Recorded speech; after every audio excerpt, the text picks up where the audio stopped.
Hoy día vamos a entrar en la parte número 2, la promesa. Cuando estaba explorando el Polo Sur, Sir Ernest Shackleton, ese explorador inglés, se vio forzado debido a las extremas condiciones climatológicas a abandonar un grupo de los hombres de su equipo en la isla Elefante. Pero él les dijo: prometo que volveré por ustedes. Así que él tuvo que irse y los dejó atrás. No tenía otro remedio que dejarlos, se vio forzado a eso. Y cuando él trató de regresar, cuando él trató de cumplir su promesa, los terribles, los grandes, inmensos bloques de hielo, esos témpanos de hielo llamados icebergs, le bloqueaban el paso. Pero de manera súbita, como si fuese por un milagro, el camino se despejó. Entonces él fue, y cuando llegó a la isla, sus hombres estaban listos, estaban preparados, subieron al barco, y cuando ellos salieron de la isla, inmediatamente el hielo se volvió a cerrar. Comentando lo estrecho de su escape, después de esta extracción, ellos le dijeron: señor Shackleton, usted nos prometió que vendría por nosotros, y nosotros le creímos. Nosotros cada día teníamos nuestras bolsas de dormir empacadas, listas, porque para nosotros su palabra era garantía.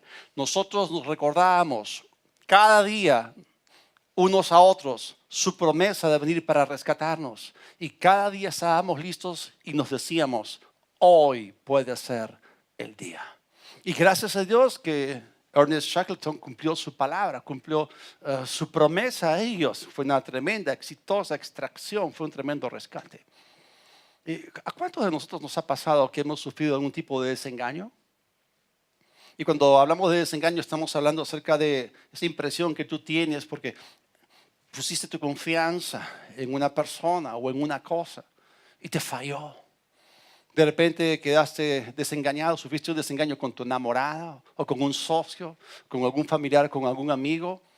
O de repente tu papá te prometió comprarte ese carrito de colección, o la pelota de fútbol que tú querías, o llevarte a comer el helado que a ti te gusta, o sacarte a pasear al parque, o llevarte a este parque de diversiones, y no cumpliste tu palabra, no cumplió su palabra. ¿Cómo te sentiste? O sea, desilusionado, te sentiste desengañado, te sentiste frustrado, decepcionado, fue una terrible desilusión. Y aquí viene la pregunta: ¿se puede confiar en el hombre? ¿Qué dicen ustedes? ¿Cómo que no? Cuando tu esposa te dijo el sí en el altar, Dios mío, ¿cuántos dicen que no? ¿Cuántos dicen que no? ¿Cuántos dicen que sí? Ambos están equivocados. La respuesta es hasta cierto punto. Se puede confiar en el hombre hasta cierto punto, pero se puede confiar en Dios por completo. Algunas ilustraciones. Se puede confiar en la palabra de un abogado cuando viene y te dice: este caso lo ganamos, y de repente te confiscan todos sus bienes. No la cumplió. Se puede confiar en la palabra de un doctor, de un médico, donde te dice: bueno, te vamos a operar y tú vas a salir ileso. Al otro lado vas a salir ileso, y luego tu vida se le escapa de sus manos en la sala de operaciones. Fuiste. ¿Cumplió su palabra? ¿Y qué con respecto a la palabra de un político? ¿Cuántos les dan varios pulgares hacia abajo? Ok. Pero la palabra de Dios es diferente. Si colocamos en una balanza a un lado la palabra del hombre y al otro lado la palabra de Dios, la balanza de inmediato se inclina así, porque la palabra de Dios tiene mucho más peso, tiene mucho más autoridad, es mucho más alta, es sólida, y es para nosotros una tremenda garantía. Gracias a Dios. ¿Y qué con respecto a las promesas que Dios hace? Sus palabras se cumplirán cuando Él habla.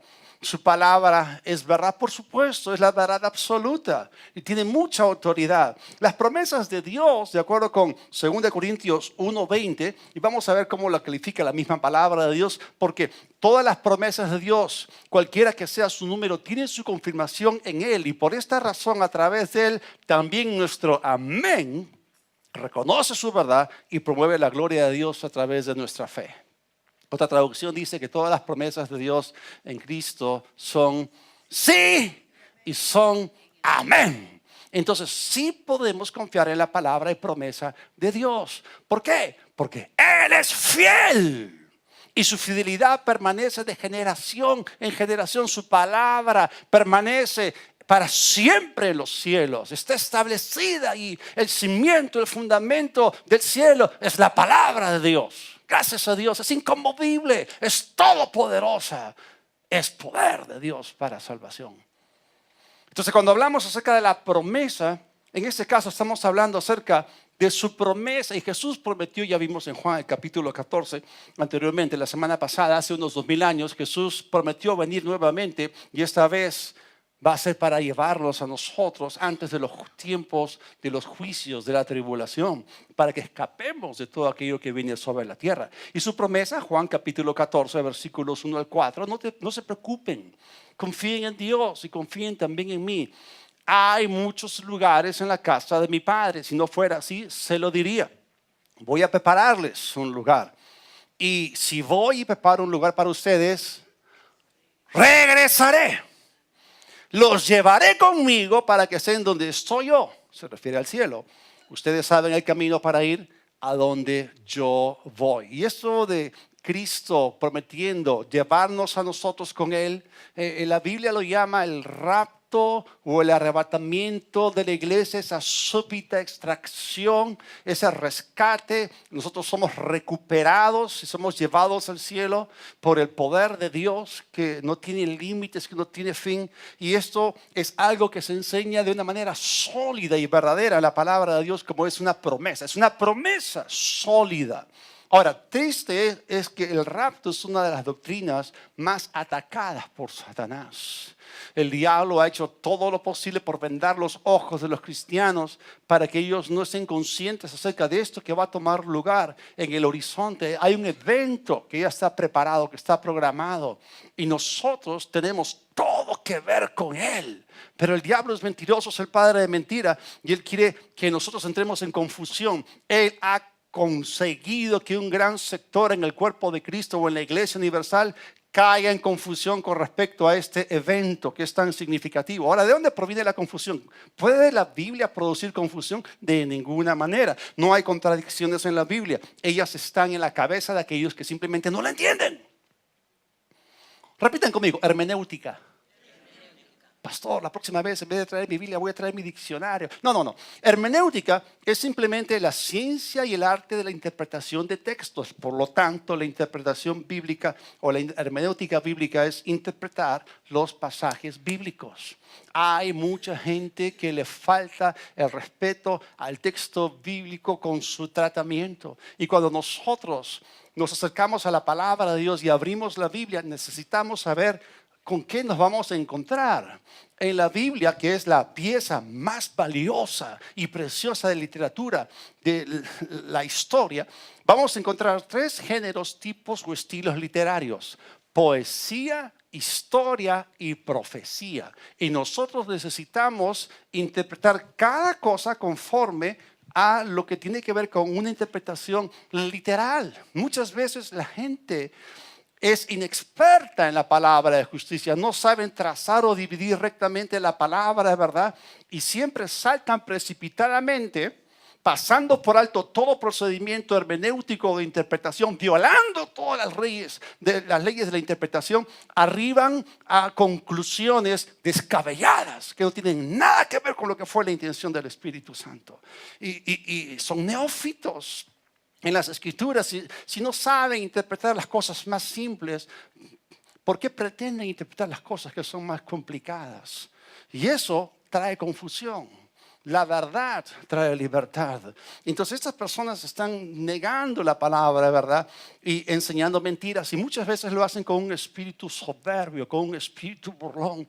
Y en la Biblia, y esto me duele en el corazón, pero hay 2 actitudes que son antagónicas, que son contrarias y opuestas en las Escrituras. Segunda de Timoteo, el capítulo 4, habla de aquellos que aman su venida. Pero segunda de Pedro, el capítulo 3, habla de aquellos que se burlan de la promesa de su venida, como si las cosas no fuesen a cambiar. Pero Jesús viene pronto y va a quitar toda la maldad de raíz de este planeta. Y va a humillar la soberbia de los altivos. Ya lo vimos, está profetizado en el libro de Isaías. Entonces, hay algo, un mal común debajo del cielo, es muy común entre los hijos de los hombres, particularmente en la iglesia, es que se ha levantado una nueva generación de creyentes que no conoce la palabra de Dios.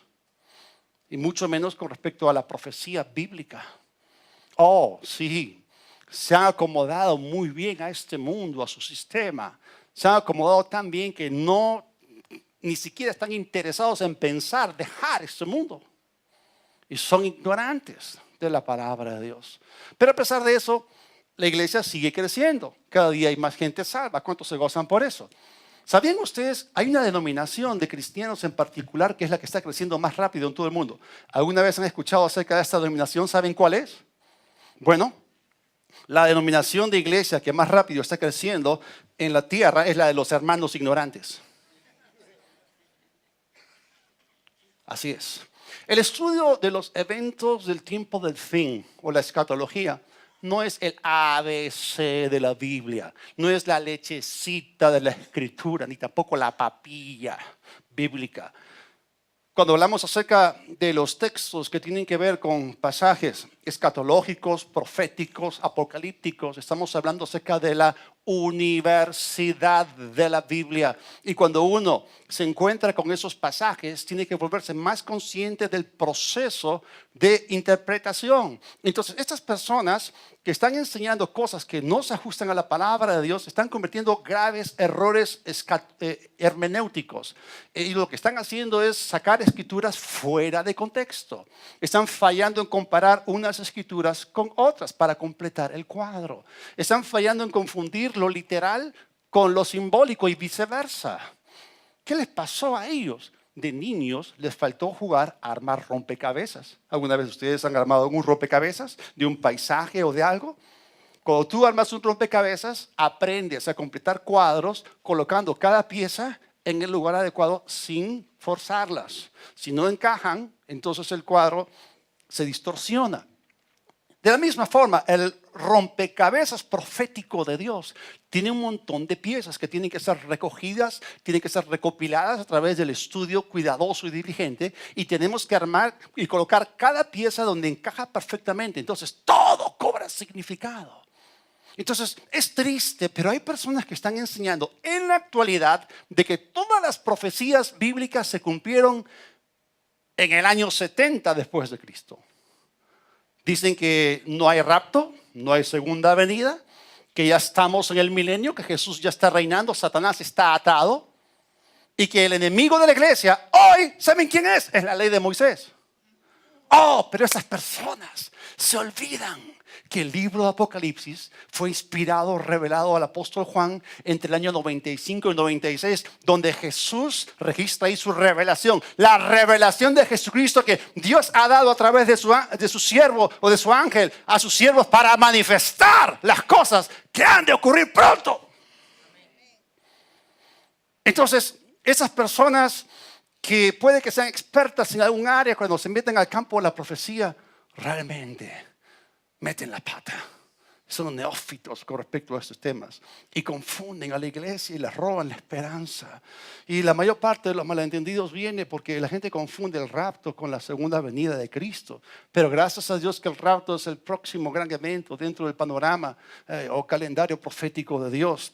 Y vamos a ver en la Biblia que a partir de la palabra de Dios es una promesa, es una verdad sólida, es la promesa del rapto. Y vamos a ir a Primera de Tesalonicenses, el capítulo 4, los versículos 16 y 17, donde se nos dice, está escrito, lo que está escrito existe, el Señor mismo descenderá del cielo con voz de mando, con voz de arcángel y con trompeta de Dios, y los muertos en Cristo resucitarán primero. Luego los que estemos vivos, los que hayamos quedado, seremos arrebatados junto con ellos en las nubes para encontrarnos con el Señor en el aire. Y así estaremos con el Señor para siempre. Acá hay dos cosas que quiero describir, quiero explicar. Por favor, repitan conmigo. Resurrección, rapto. Ya que estamos hablando acerca del rapto en esta serie, vamos a definir lo que significa rapto. ¿Qué significa rapto? Es el traslado de todos los verdaderos creyentes, o sea, verdaderos, los verdaderos creyentes que estén vivos, Y esto va a ocurrir en espíritu, alma y cuerpo glorificados de manera instantánea y sin experimentar la muerte física. O sea, viene el día en que esto va a ocurrir. Sí y amén, porque es una promesa de Dios. Y quiero explicar que ese día también serán trasladados al cielo todos aquellos que murieron en Cristo, es decir, siendo creyentes, ellos van a ser transformados y todos ellos que murieron en la era de la iglesia van a experimentar una resurrección. Entonces, esa resurrección es la resurrección de aquellos que murieron en Cristo y es diferente que el rapto, pero ambos eventos están unidos porque ocurren juntos el uno con el otro. La diferencia es que el rapto es para los santos que estén vivos y la resurrección es para los cuerpos de los santos que estén difuntos. Pero ambos grupos van a ser raptados, van a ser llevados. Ahora, este concepto de gente siendo arrebatada o raptada al cielo no es nuevo ni raro en las escrituras ni tampoco en la historia. ¿Por qué? ¿Qué cosa es un rapto? Un rapto es la manera en la cual Dios traslada gente desde la tierra al cielo sin morir. ¿Existe eso en la escritura? ¿Está registrado en las páginas de la Biblia? ¿Existió eso literalmente como un evento histórico? Sí, por supuesto, podemos ver los casos, a manera de ejemplo, de Enoc y de Elías. Hebreos 11:5 nos dice que por la fe Enoc fue trasladado al cielo para que no viera muerte. Y no fue hallado, lo buscaron, no lo encontraron, porque Dios lo trasladó. Porque antes de ser trasladado recibió testimonio de haber agradado a Dios. Y eso es un tipo y sombra profético. Esto que fue histórico se convierte en profético y señala el futuro, porque nosotros, antes de ser levantados con poder, como iglesia vamos a dar testimonio de que estamos acabando nuestra carrera, vamos a glorificar a Dios y vamos a agradar al Señor para quien vivimos. Y luego somos levantados, gracias a Dios. Y el segundo rapto que vemos que es histórico, que es completamente algo verdadero, es el rapto de Elías. Acá lo vemos en 2 de Reyes 2:11, teniendo una conversación con Eliseo, aquel que lo iba a suceder. Y aconteció que mientras ellos iban andando y hablando, y aquí apareció un carro de fuego y caballos de fuego que separó a los dos. Y Elías subió al cielo en un torbellino. Entonces, estos son raptos. Ellos llegaron al cielo, están en el cielo todavía. Y el rapto, cuando hablamos del rapto o el arrebatamiento de la iglesia, no es algo que a alguien se le ocurrió. Qué bonita idea. Sí, pues queremos ser innovadores, ¿no? Entonces vamos a inventar algo para entretener a la gente. No, 1000 veces no. Es algo que está fuertemente arraigado en la escritura. Si está escrito, existe. Jesús dijo, la escritura no puede ser quebrantada. La palabra es verdad. Cielos y tierras podrán pasar, pero la palabra nunca dejará de cumplirse. Y hay 3 pasajes principales donde se fundamenta fuertemente el rapto. El primer pasaje es Juan capítulo 14, del 1 al 4, donde Jesús mismo prometió de su propia boca que vendría por nosotros. No nos dio detalles, los detalles vienen más adelante por el principio de la revelación progresiva en las epístolas. El segundo pasaje es Primera de Tesalonicenses, el capítulo 4, desde el versículo 13 hasta el versículo 18. Y el tercer pasaje es Primera de Corintios 15, desde el versículo 51 hasta el versículo 58. En boca de 2 o 3 testigos conste toda palabra. Acá tenemos 3 pasajes que muestran como evidencia sólida la realidad de este evento llamado el rapto o el arrebatamiento. Ahora nosotros vamos a escoger de esos 3 el pasaje central, el del medio, que es Primera de Tesalonicenses 4, y vamos a ver en primer lugar el trasfondo bajo el cual el apóstol Pablo escribió esto con respecto al rapto. Esto es Primera de Tesalonicenses 4, del 13 al 15 en primer lugar. Tampoco queremos, hermanos, que ignoren acerca de los que duermen. ¿Se han dado cuenta de las 2 palabras? Hermanos, ignoren.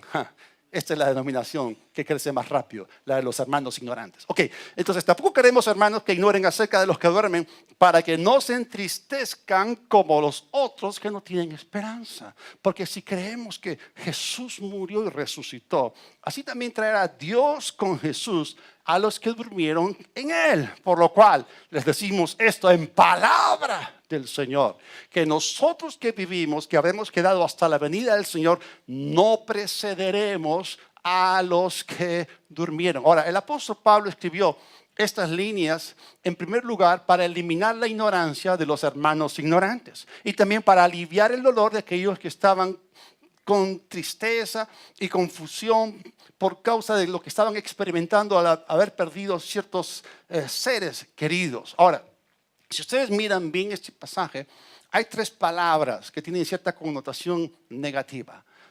La primera es ignorancia. La segunda, si tú eres ignorante, es muy fácil que caigas en la segunda cosa, tristeza. Y encima, número 3, desesperanza. Entonces tenemos ignorancia, tristeza, desesperanza. Le vamos a dar la vuelta a esto y vamos a ver el propósito aliviador de lo que Pablo está escribiendo, es traer conocimiento, para traer consuelo, para traer esperanza. Y la palabra de Dios resuelve todos nuestros problemas.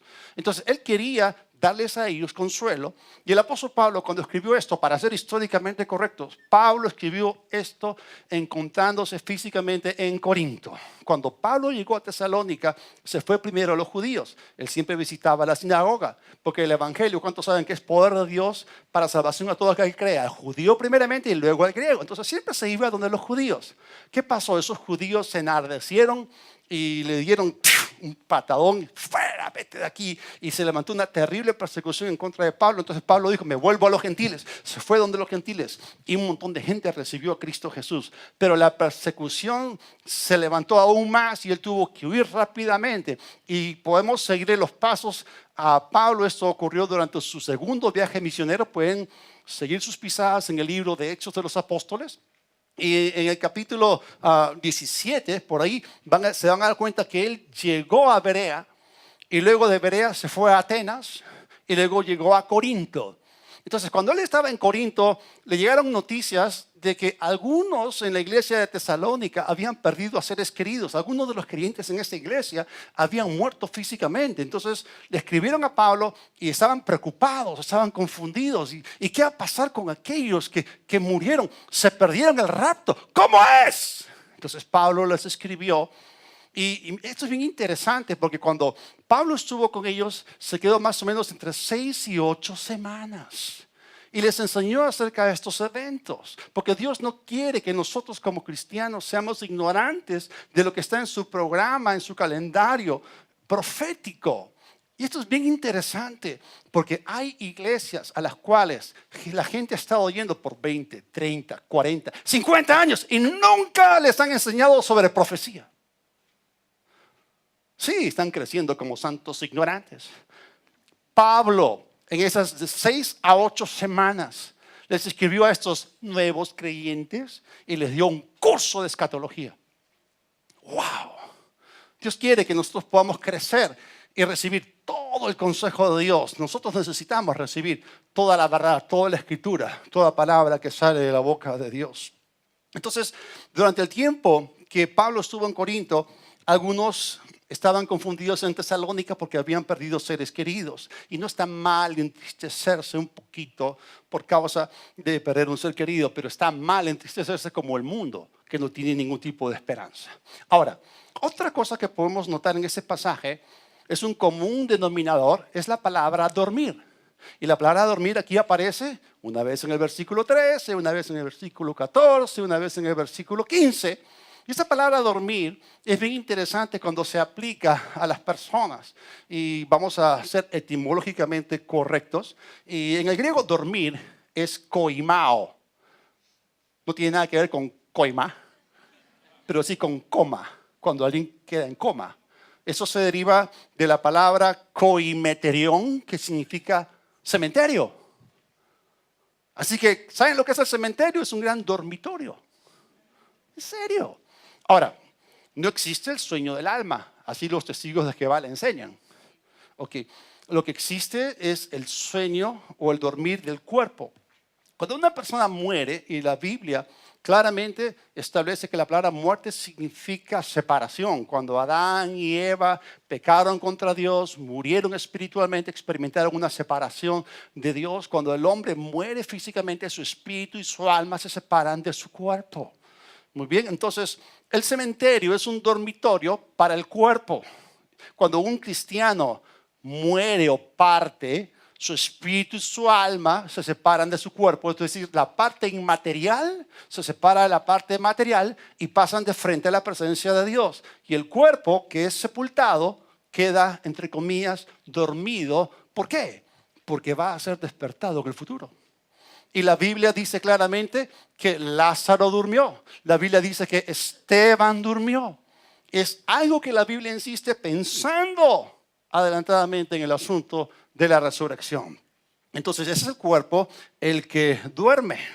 Ahora, cuando uno muere físicamente no deja de existir. Es una separación solamente. Entonces, cuando ocurre el rapto, los cuerpos de los que durmieron en Cristo, esto es en el Señor, se levantarán y se reunirán con sus espíritus. Así que vamos a ver en Primera de Tesalonicenses 4:14 lo siguiente, pues, y ya que creemos que Jesús murió y resucitó, también creemos que cuando Jesús vuelva, Dios traerá junto con él a los creyentes que hayan muerto. Por favor, repitan conmigo, ya que creemos, también creemos. Cuando hablamos acerca de la resurrección de aquellos que durmieron en el Señor durante la era de la iglesia, y cuando hablamos acerca del rapto o arrebatamiento de los que estamos vivos, que hemos quedado acá en la tierra cuando este evento tome lugar, estamos hablando acerca de dos eventos que están basados en la resurrección de Cristo. ¿Ustedes creen que Cristo murió y resucitó? Pues los felicito. Primera de Corintios es una epístola muy interesante. Es de carácter o naturaleza correctiva. Y en Primera de Corintios, en el capítulo 15, Pablo les envía un capítulo dedicado intencionalmente. Era una iglesia que había mucha división, así que les soltó un capítulo dedicado a la unidad, Primera de Corintios 12. Era una iglesia en la cual no estaban caminando muy bien en amor, que digamos.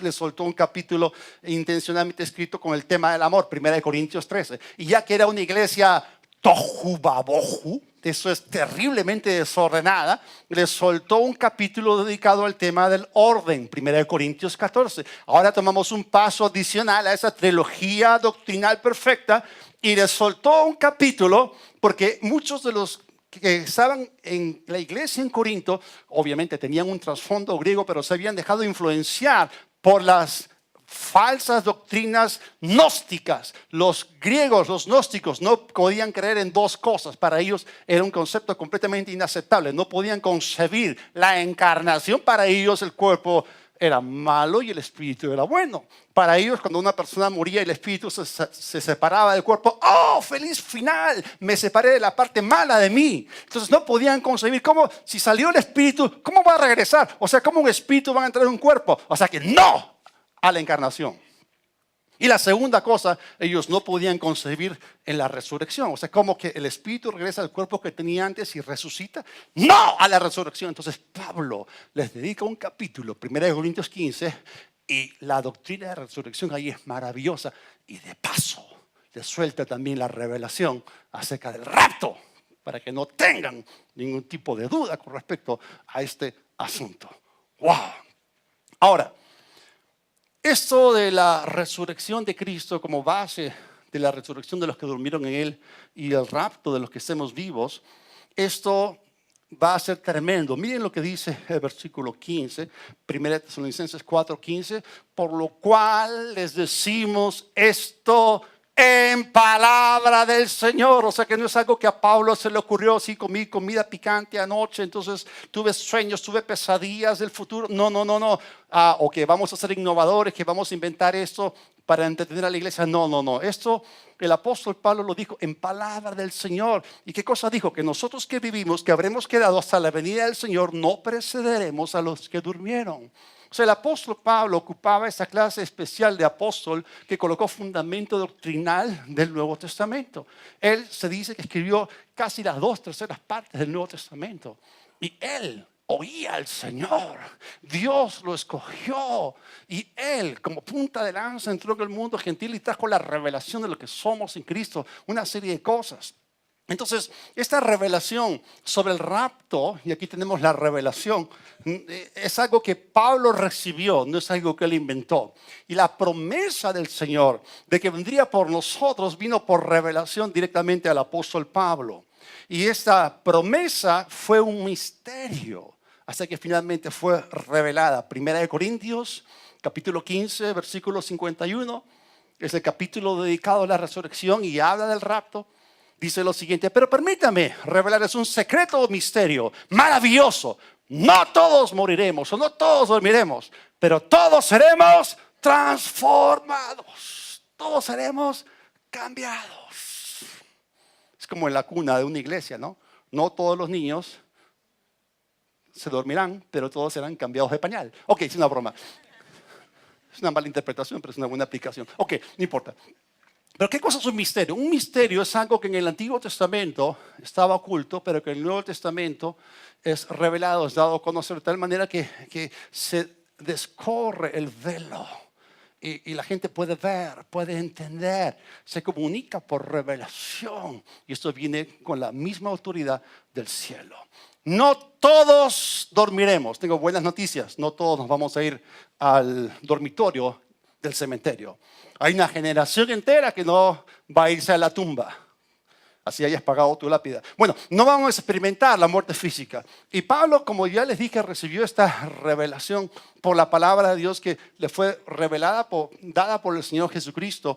Y vamos a ver que ellos no van a experimentar la muerte física. Y será una transformación así al paso. Es como, ¿alguna vez han comprado comida para llevar? Así al paso. Va a ser muy rápido. Eso va a ser tremendo. Ahora, vamos a ver la secuencia cronológica y los sonidos de los eventos que rodean esta promesa del rapto, porque hay una secuencia y hay unos sonidos. Así que vamos a regresar al pasaje central, que es Primera de Tesalonicenses, el capítulo 4, los versículos 16 y 17. Lo que está escrito existe y es la pura verdad. El Señor mismo descenderá del cielo con voz de mando, con voz del arcángel y con trompeta de Dios, y los muertos en Cristo resucitarán primero. Luego, los que estemos vivos, los que hayamos quedado, seremos arrebatados junto con ellos en las nubes para encontrarnos con el Señor en el aire. Y así estaremos con el Señor para siempre. Hay 4 eventos que aparecen aquí dentro de la revelación que Dios le dio al apóstol Pablo. Por favor, repitan conmigo. Y vamos a ver uno por uno. Repitan conmigo. El retorno, la resurrección, el rapto, la reunión. Esos 4 eventos aparecen allí. ¿Ok? Lo primero es el retorno. Jesús mismo descenderá del cielo. Jesús, el Cordero de Dios que está sentado a la diestra del Padre, se va a poner de pie. Y Él va a venir en el momento indicado y va a venir con todos aquellos, con todos los santos que formaron parte de lo que se conoce como la era de la iglesia, que durmieron en Él, que creyeron en Él, que están en el cielo en espíritu y alma. Y Dios los va a traer, todos ellos van a venir y van a quedarse en algún punto en el aire debajo del cielo atmosférico. Van a descender, es el retorno del Señor en el aire.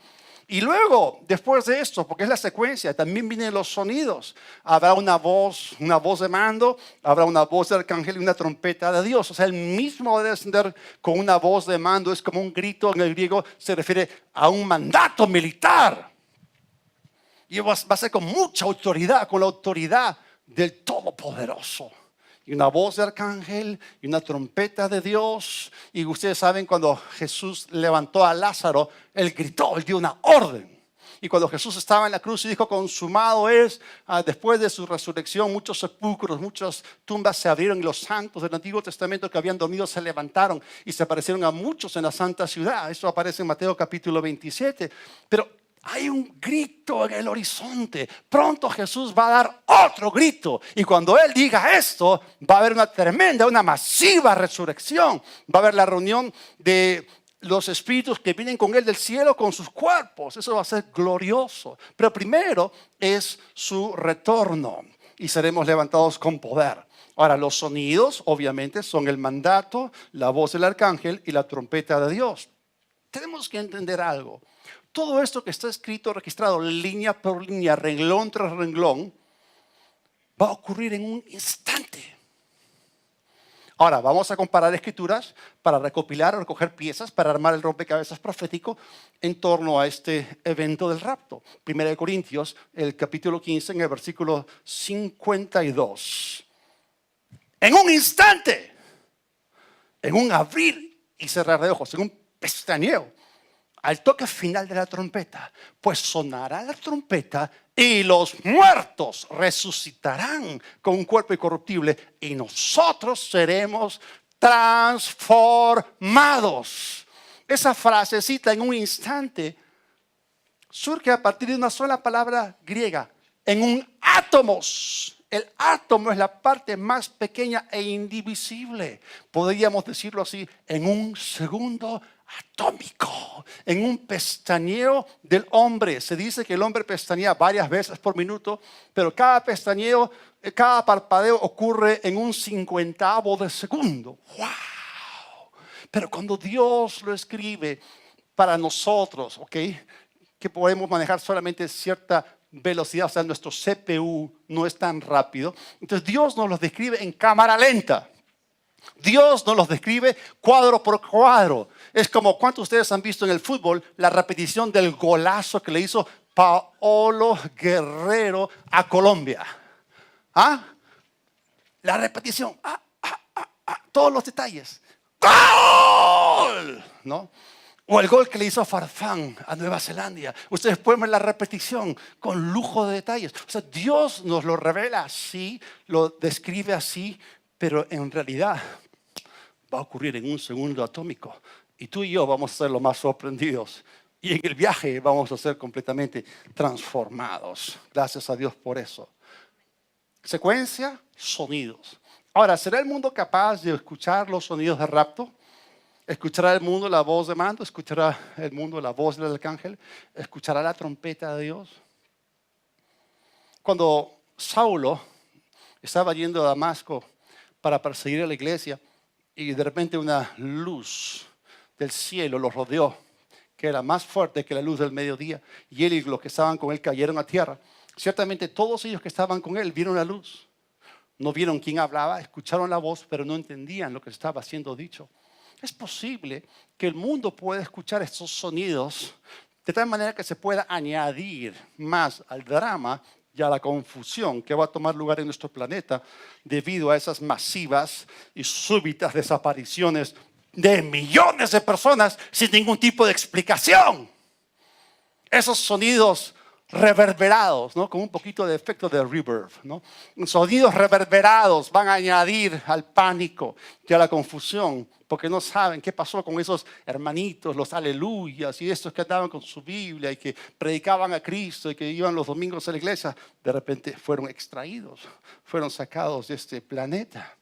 Por causa de nuestra repentina extracción y desaparición, por causa de nuestro escape, muchos van a caer en confusión. Entonces, hablando de la secuencia, ¿cuál es el primer evento? El retorno. Muy bien, ¿cuál es el segundo evento? La resurrección. Y eso lo vamos a ver en el versículo 16. El Señor mismo, estamos en 1 Tesalonicenses 4:16. El Señor mismo descenderá del cielo con voz de mando, con voz del arcángel y con trompeta de Dios. Y los muertos en Cristo resucitarán primero. Acá tenemos la resurrección. Es decir, esta será la resurrección de todos aquellos que durmieron en el Señor, aquellos que fueron creyentes en Jesucristo y luego experimentaron la muerte física, o sea, sus espíritus y almas pasaron de frente a la presencia de Dios en el cielo y sus cuerpos se quedaron en el dormitorio llamado cementerio. Entonces, ellos son los santos del Nuevo Testamento. Todos los santos del Antiguo Testamento, el libro de Daniel habla acerca de ellos y del día de su resurrección, pero ellos no murieron en Cristo. Se está hablando solamente de aquellos que murieron físicamente en Cristo dentro de la era de la iglesia. Entonces, ¿cuál es el propósito del rapto? El propósito del rapto es poner fin a la era de la iglesia. Y los estudiosos de la Biblia nos dicen que la era de la iglesia empezó el día de Pentecostés. El día de Pentecostés tiene una característica. Empezó con algo súbito, algo repentino. Fue el derramamiento del Espíritu Santo. Y ahí se arranca. Ahí arranca la era de la iglesia. Y así como empezó, también va a terminar con el rapto, con algo súbito y con algo repentino. Va a haber un tremendo elemento, un elemento sobrenatural. El Espíritu Santo cayó y vino dentro de las personas. Ahora el Espíritu Santo nos va a levantar y seremos extraídos, seremos llevados, seremos recuperados para el cielo. Gracias a Dios por todo esto. Entonces, la resurrección es solamente para aquellos que han dormido en Cristo. Ahora, cuando el rapto ocurra, saben ustedes que en el cielo hay un gran reloj. El reloj profético de Dios va a reiniciarse. Hay una cuenta regresiva que tiene que ver con Israel, que tiene que ver con las naciones. Entonces la secuencia se va a empezar y va a tomar lugar lo que se conoce como la semana 70 de la profecía del capítulo 9 de Daniel. Y ahí empieza. Ahora ese día, el día de la resurrección, no va a haber ninguna lápida rota. No va a haber ningún sepulcro que se rompa, como ocurrió cuando Jesús resucitó y algunos de los sepulcros se abrieron. En este caso, los santos que durmieron en el Señor van a resucitar con cuerpos glorificados que atravesarán la materia. Así que si a ti te sepultaron debajo de 5 metros de concreto, ni te preocupes, o sea, eso no te va a detener. ¿Okay? Vas a atravesar la materia. Pues no hay ningún problema. Ahora, vamos a ver nuevamente el orden, porque estamos hablando de la resurrección. ¿Okay? Hay un orden. 1 Corintios 15, del 51 al 52, hay un orden con respecto a esos eventos. Fíjense bien el misterio que les voy a revelar. No todos moriremos, pero todos seremos transformados o cambiados en un instante, en un abrir y cerrar de ojos al toque final de la trompeta. Pues sonará la trompeta y los muertos resucitarán, esta es la resurrección, con un cuerpo incorruptible, y nosotros, y miren, son dos grupos separados de personas, y nosotros seremos transformados. Este es el rapto. Sin embargo, todo eso ocurre tan rápido que los dos grupos somos arrebatados juntos. Entonces, el orden es, primero los muertos en Cristo, y luego nosotros. Y todos vamos a ser revestidos con un cuerpo incorruptible, un cuerpo inmortal. Muy bien, vamos a recapitular. Evento número 1, el retorno. Evento número 2, la resurrección. Evento número 3, el rapto. Ahora sí vamos a leer solamente el versículo 17. Luego, los que estemos vivos, los que hayamos quedado, seremos arrebatados junto con ellos en las nubes para encontrarnos con el Señor en el aire, y así estaremos con el Señor para siempre. Esa palabra arrebatados viene del griego harpazo. Es como si fuese un zarpazo, ¿no? Harpazo es una palabra que significa extraer violentamente, súbitamente. Esa palabra tiene varios significados. Significa arrebatar, tomar violentamente, súbitamente, transportar de un lugar a otro. Pero para que tengan mayores detalles, todo lo que incluye la palabra griega harpazo es, en primer lugar, sacar o llevar a la fuerza. En segundo lugar, reclamar para sí mismo con entusiasmo. Es como que hay algo precioso que tú recuperas. Número 3 significa arrebatar rápidamente. Y número 4 significa rescatar del peligro de destrucción. ¿Cuántos se acuerdan de la parte número 1 cuando hablamos acerca del escape? Y vamos a escapar de las calamidades que van a venir sobre el planeta Tierra cuando los juicios de Dios, la ira del Cordero, caigan sobre los impíos. Ahora, nunca faltan aquellos que vienen y te dicen lo siguiente: pero la palabra rapto no aparece en la Biblia. Pero la palabra Biblia tampoco aparece en la Biblia. Y la palabra Trinidad tampoco aparece en la Biblia. Pero el concepto sí está allí, vez tras vez, de manera consistente. Entonces hay personas que abrazan una hermenéutica negativa. Ah, no, pero la Biblia no menciona la cocaína. La Biblia no dice, no te coquearás. Entonces tengo luz verde. Necio, insensato. Hay cosas que la Biblia no dice, pero da a entender.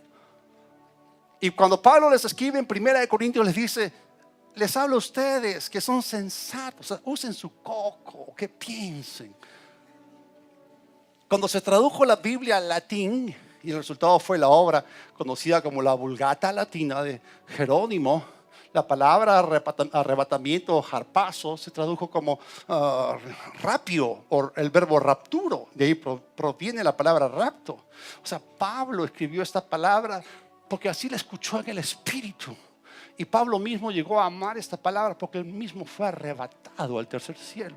Esta palabra aparece 13 veces en el Nuevo Testamento y es una palabra que es sólida, que no es de invento paulino. Ahora, Pablo cuando habló acerca de que todos seremos arrebatados o seremos transformados, él se incluyó. Esto nos da a entender que Pablo mismo estaba consciente de que el rapto podía ocurrir en cualquier momento y él estaba abrazando la inminencia de este evento. Podía ocurrir en cualquier momento. Ahora, ilustración. ¿Cómo va a ocurrir este hecho del rapto? Muy bien, experimento con metales. Muy bien. ¿Qué tal si en el suelo colocamos oro, plata, zinc, cobre y hierro? Y luego traemos un inmenso electroimán y lo colocamos encima. ¿Qué va a pasar?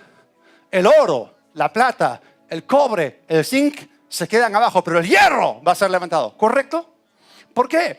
Solamente aquello que contenga las mismas características y las mismas propiedades que el imán va a ser levantado. Todo lo demás va a ser dejado abajo. Y así será con el rapto. Cuando el Señor venga del cielo y quede suspendido en el aire, en algún lugar debajo del cielo atmosférico, todos aquellos que hemos nacido de nuevo, que estamos unidos vitalmente con la vid, con el Señor, aquellos que estamos en Cristo y que compartimos su misma naturaleza, su mismo espíritu, seremos atraídos como un gigante magneto o imán y ¡fua! Seremos levantados con poder. Todos los demás que no están en Cristo serán dejados atrás y abajo. Nuestro cuerpo es el templo de nuestro espíritu, obviamente también del Espíritu Santo. Se llama a tu cuerpo tabernáculo, casa, habitación. Entonces, si tú caminas para acá, es porque tu cuerpo te lleva. O sea que tu cuerpo es el carro de tu espíritu, es la casa de tu espíritu. Pero ese día, hermano, ese día tu cuerpo va a ser tu cohete. ¿Qué NASA ni qué NASA con sus cálculos y todo esto? Esa va a ser el despegue perfecto. Velocidad inicial 0, pero la velocidad que vamos a alcanzar va a ser vertiginosa, más que los miles de kilómetros por hora que alcanzan los cohetes que el hombre fabrica. Eso va a ser tremendo. Y en el camino vamos a ser cambiados. Cada partícula, cada átomo, cada molécula de lo mortal, de lo corruptible, de lo débil, va a ser cambiado en incorruptible, en poder, en gloria, en inmortalidad. ¡Wow! Esta es una esperanza que tú y yo necesitamos contemplar y estar conscientes de ella. Ahora, Jesús mismo descenderá del cielo y nosotros seremos levantados. Y eso de desaparecer súbitamente parece raro, ¿no? O sea, parece película de ciencia ficción, pero no es película, es verdad. O sea, en la Biblia hay varios raptos. Hay raptos registrados en la historia y hay raptos que son proféticos. O sea, ya hemos hablado acerca de Elías, que fue llevado por Dios. Hemos hablado acerca de Enoc, Elías, Isaías también.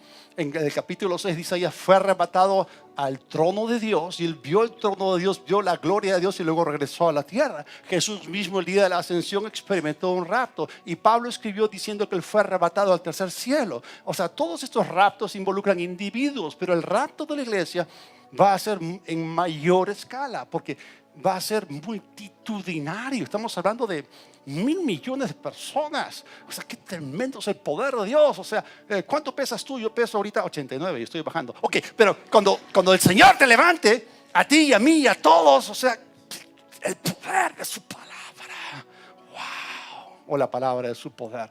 Ahora, todos los raptos que he mencionado fueron históricos, fueron literales. Y por lo tanto los raptos futuros también van a ser eventos literales y luego se van a volver históricos. O sea, lo primero que viene en el calendario de Dios es el rapto de la iglesia. Luego el rapto de los 144,000 judíos a la mitad de la semana de Daniel, a la mitad de la semana 70, que es la tribulación. Luego los santos de la tribulación y luego los 2 testigos de Apocalipsis también van a ser raptados y todo esto. Entonces, ¿qué va a pasar, hermanos? En los próximos días, una generación entera de creyentes no morirá. ¡Wow! ¡Qué tremendo!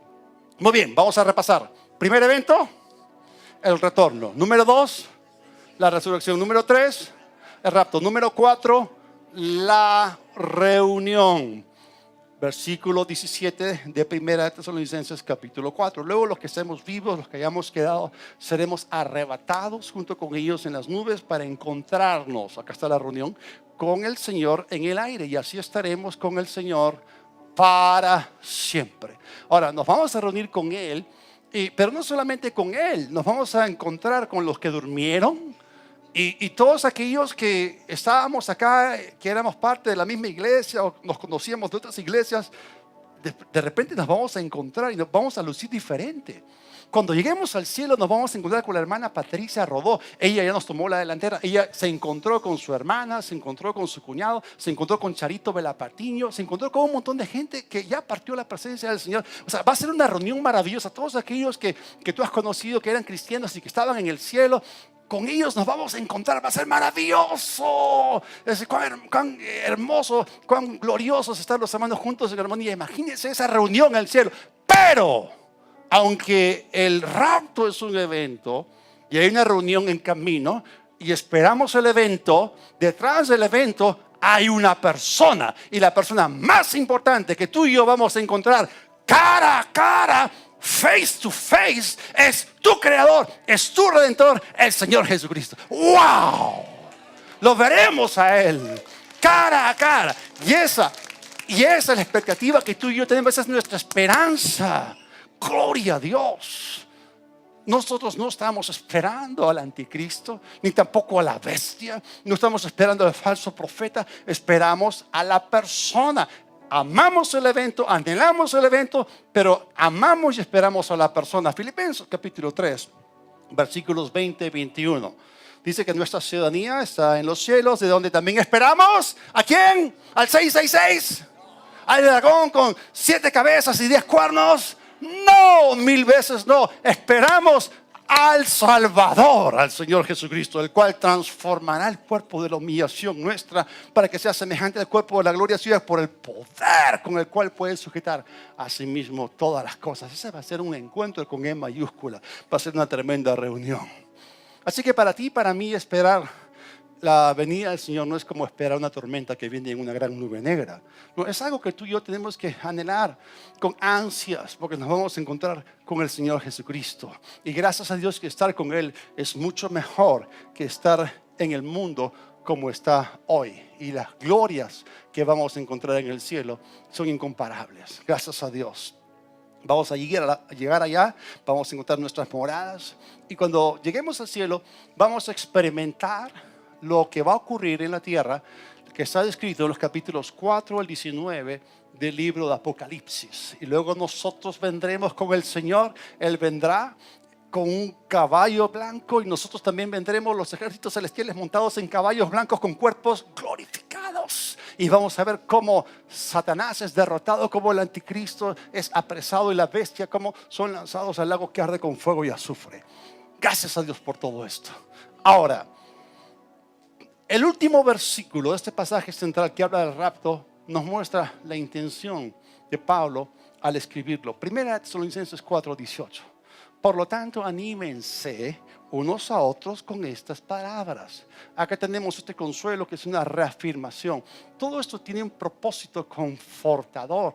Ustedes me preguntarán, Pastor Víctor, ¿cuál es la aplicación práctica de enseñarnos acerca del rapto? Bueno, la promesa del rapto permite una aplicación práctica, es darnos esperanza y consuelo en los días en los cuales estamos viviendo. Originalmente fue dado para consolar a aquellos en Tesalónica que habían perdido seres queridos antes del rapto, y ese consuelo sigue ocurriendo hoy.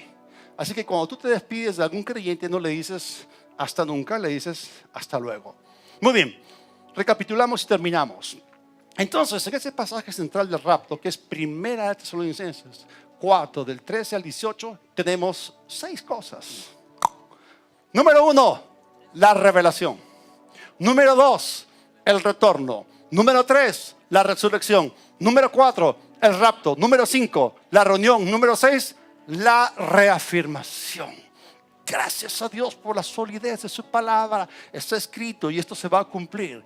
Esta promesa del retorno del Señor por nosotros, ha confortado a innumerables creyentes a lo largo de la era de la iglesia. Y el Señor quiere que tú y yo vivamos atentos por ese evento. Sí, todos tenemos problemas, pero me gusta lo que dijo Andy Woods: no tengo ningún problema en mi vida que el rapto no pueda resolver. Gracias a Dios, va a ser de gran alivio, te lo digo, ¿ok? Bueno, amemos su venida, anhelemos su venida, esperemos su venida. Él es fiel y cumplirá su promesa. Toda cabeza inclinada, todo ojo cerrado. Señor de la gloria, gracias, tú eres fiel, tu palabra es verdad. Y en esa palabra somos santificados. En tus promesas, Señor, que son sin número y son ciertísimas. Amamos tu venida.